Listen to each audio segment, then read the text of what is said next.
Les jours de Teshuvah sont considérés comme des jours terribles. Pourquoi des jours terribles? Puisque maintenant qu'Akadosh Baruch Hu est venu nous chercher pendant ces 30 jours du mois de Elul, eh bien, après Rosh Hashanah, il est venu faire son Mishpat et il repart, il remonte dans les sphères supérieures. Maintenant, c'est à nous de le chercher. C'est à nous de le retrouver. Et maintenant, lui qui nous a attendus avec Anil et Dodi Vedodili, nous lui dit Hamelech HaKadosh, Hamelech HaMishpat. À quel écart que le Shulchan Aruch Pasak, dans le Likutei Yosef par exemple, que Hamelech HaKadosh, on peut même le dire à voix haute pour être certain de ne pas avoir de doute après. Ça veut dire que quand tu dis Hamelech HaKadosh, après tu avances, tu dis ah, est-ce que j'ai dit ou est-ce que je ne l'ai pas dit? Alors pour éviter cela, tu as même le droit d'élever un tout petit peu le son de ta voix, juste pour toi, pas pour déranger les autres. C'est pas joli d'entendre dans une bête à Knesset Hamelech HaKadosh, Hamelech HaKadosh, Hamelech HaKadosh. Il l'a fait. Le Chazan ou le Rav, il le fait une fois, vezé ou zé. Alors cette recherche-là, elle doit être minutieuse. C'est pour cela qu'il est très conseillé, celui qui veut faire une vraie teshuva, de comprendre deux choses. La première, Ben Adam la Makom, Ben Adam la Havero, puisque Kippour ne fait pas de kapara, ne fait pas de teshuva entre l'homme et son prochain. Il est impératif pendant ces 10 jours de scruter minutieusement à qui on devrait éventuellement des excuses.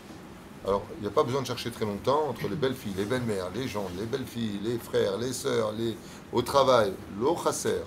Je ne pense pas que quelqu'un puisse dire, moi, personnellement, j'ai rien à dire ou rien à faire. Alors, si vraiment, de façon certaine, je n'ai rien à me reprocher vis-à-vis de certaines personnes, j'en suis certain, Annie ça fait que je ne suis pas obligé d'aller voir, lui dire, au fait, de façon protocolaire, excuse-moi si je t'ai fait quelque chose. On n'a pas de temps à perdre avec ça.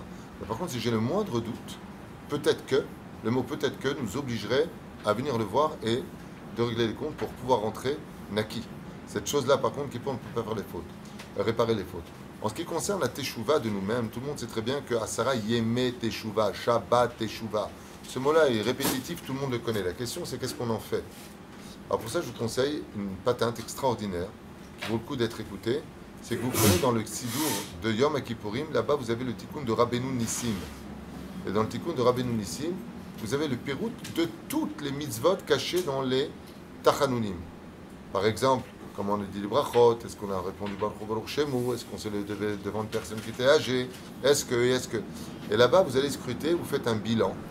Vous, face à ce tikkun-là, donc vous regarderez dans le Sidour de Yom Kippourim, dans le tikkun de Rabbeinu Nissim, qui s'appelle les Tachanunim de Rabbeinu Nissim. Et là-bas, vous avez tous les détails de comment on a fait les Tilat Eleim, est-ce que Zilzal nous, est-ce que... Et si vous arrivez à faire un V à chacun d'entre eux, eh ben, c'est que vous êtes de vrais tzadikim, mourim, machinikra.